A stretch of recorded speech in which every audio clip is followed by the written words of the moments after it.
हजारों सालों से एक सवाल इंसानियत को परेशान कर रहा है। आखिर कैलाश पर्वत पर कोई क्यों नहीं चढ़ पाया? जहां माउंट एवरेस्ट जैसी ऊंचाइयों को सैकड़ों पर्वतारोहियों ने जीत चुका है, वहीं कैलाश आज भी इंसानों की पहुंच से बाहर है। क्या है वजह?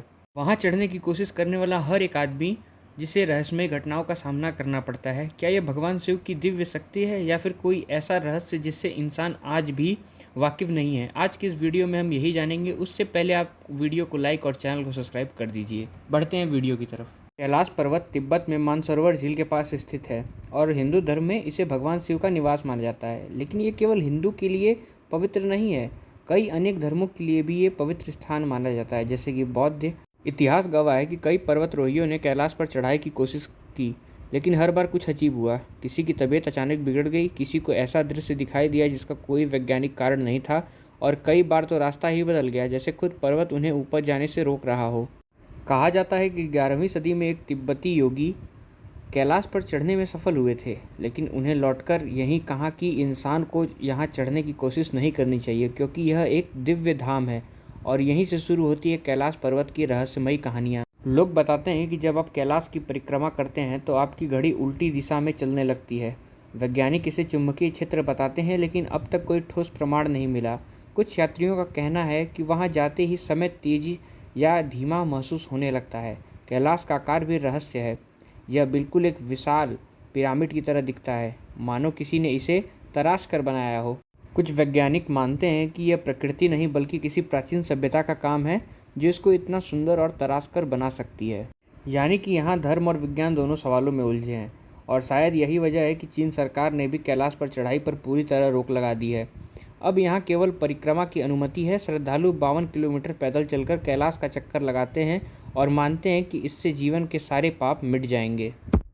लेकिन दोस्तों, इस परिक्रमा से जुड़ी भी कई रहस्यमयी बातें हैं। कहा जाता है कि अगर कोई इंसान कैलाश की परिक्रमा एक बार करता है तो उसके सारे पाप धुल जाते हैं। अगर 108 बार परिक्रमा कर ली जाए तो इंसान को मोक्ष की प्राप्ति हो जाती है। इतना ही नहीं, बहुत से साधु और तपस्वी मानते हैं कि यहाँ परिक्रमा करने से आत्मा को दिव्य ऊर्जा मिलती है।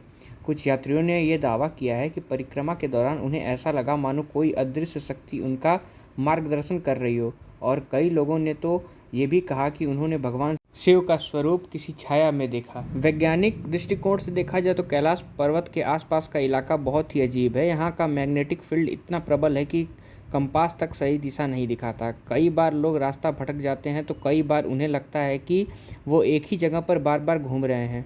इतिहासकार का कहना है कि कैलाश का उल्लेख केवल भारतीय ग्रंथों में ही नहीं बल्कि दुनिया की दूसरी सभ्यताओं में भी मिलता है। कुछ प्राचीन तिब्बत शास्त्रों में भी इस पृथ्वी की धुरी केंद्र कहा जाता है, यानी पूरी पृथ्वी का ऊर्जा का संतुलन कहीं न कहीं कैलाश पर्वत से जुड़ा है।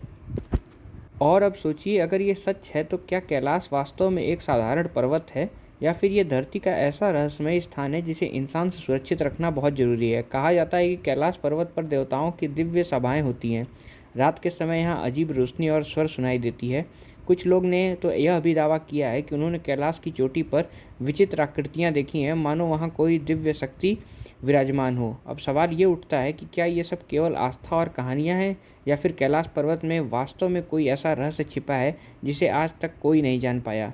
तो दोस्तों, सवाल अब भी वही है, क्या कैलाश पर्वत इंसानों से अपनी दिव्यता बचाए हुए है? क्या ये भगवान शिव का निवास है जहाँ मनुष्य का पहुँचना मना है, या फिर यह कोई ऐसी वैज्ञानिक रहस्य है जिसे समझने के लिए इंसान अभी तैयार ही नहीं है? एक बात तो तय है, कैलाश पर्वत सिर्फ एक चोटी नहीं बल्कि वो जगह है जहाँ विज्ञान और आस्था दोनों चुप हो जाते हैं, और शायद इसलिए वहाँ आज तक कोई नहीं चढ़ पाया।